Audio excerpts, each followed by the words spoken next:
வைகோ அண்ணன்கிட்ட மார்ச் 2018 அவர் என்ன சொல்லணும்னு பார்க்கணும். அவர் சொல்லியிருப்பார், ஒரு இனத்தையே படுகொலை, அதாவது ஜெனோசைட் செய்தவர் கருணாநிதி.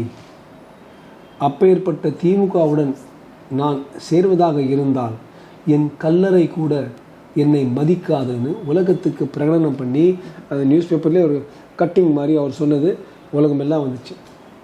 என் கல்லறை கூட என்னை மதிக்காதுன்னு சொன்ன வைகோ டப்புன்னு போய் திமுகவோட ஒட்டிக்கிட்டு சேர முடியும் என்றால் பெரிய தகராறு, லைட் ஈகோ பிரச்சனைகள் மட்டும் இருந்து பெரிய தகராறு இல்லாத ஒரு டிடிவியும் ஒரு இபிஎஸும் ஏன் சேர முடியாது? வைகோ மாதிரி ஆட்கள் இப்பேற்பட்ட பெரிய ஸ்டேட்மெண்ட்ஸ் ஆல்ரெடி பண்ணிவிட்டு அப்புறம் பின்வாங்குறாங்க.